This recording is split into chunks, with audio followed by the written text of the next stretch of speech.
This is a festive season. On an ordinary day, we should be with our families enjoying. However, in the wake of abductions, ladies and gentlemen, I've thought it wise to leave the comfort of my home and come and teach you about some little tactics of how the government traces you, and also some self-defense tactics against abduction. So we're going to talk about abductions. Now, abductions don't just happen. They begin with what we call trailing. So the abduction will most likely begin with trailing and surveillance. To begin with trailing and surveillance. Now, the government nowadays is very lazy because of technology. So because of that technology, they found easier ways to trail you and surveil you. So you need to understand these digital tactics that the government uses, and then what you do with that information is really to your own safety.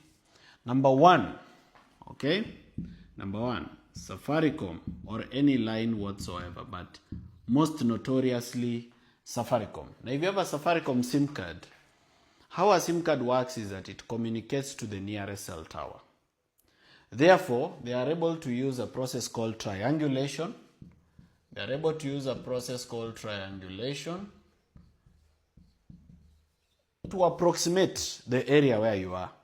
And the people who do this mostly is NIS and DCI, a department called CRIP. So there's a department in DCI, it's called the Criminal Research and Intelligence Bureau, and there's the National Intelligence Service. So mostly they are the ones who are going to do this because they have back-end access to Safaricom. And because they have that back-end access, they are able to trace your location. Na inakujanga kama Google Map pin. So they're able to follow that pin to an approximate of where you are.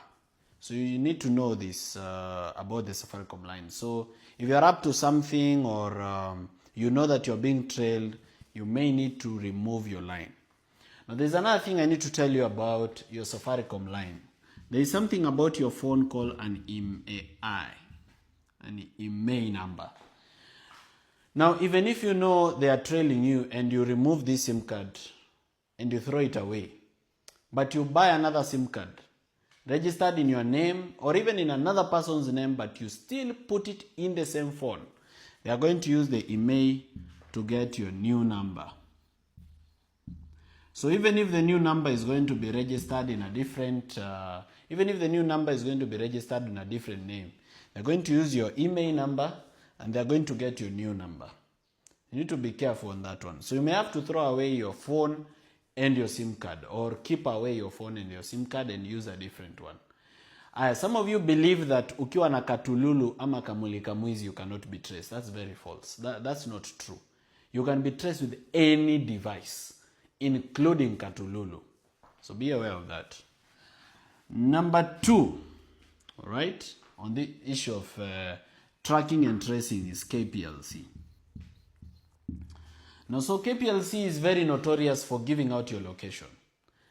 And KPLC knows literally where 90% of Kenyans live, especially if you have electricity. How they know is because of your meter number. Now, you will remember that whenever someone applies for a meter number from KPLC, they always provide the plot number. And whenever KPLC comes to give a quotation, they usually take the coordinates of that place. So because of this meter number and because of the national grid of the KPLC, they can use your meter number where you pay tokens to know your house.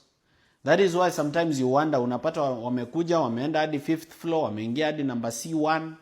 It's because they know your meter number, where you pay your token. So they're going to know your house. Again, as I told you, what you do with that information is really up to you. Number 3 is your phone. And here I want to specifically speak about something called Pegasus. Now, Pegasus is a hacking software, a surveillance software that was developed in Israel that Kenya bought for billions of shillings. Of course, there was corruption. There's corruption even in NIS. And what it does is that it sends a text to your phone. Now, Pegasus, unlike other hacking softwares, they don't have to touch your phone. Sio lazima washike simu yako for them to install Pegasus. They just need to send you a message. Once the message enters your phone, it downloads the software into your phone. Now, one of the ways to know whether you've been attacked by Pegasus is you leave your phone on the table, you're not using it, then you come back and find that your phone is hot. Unaacha simu kwa meza, unakuja unapata iko na joto.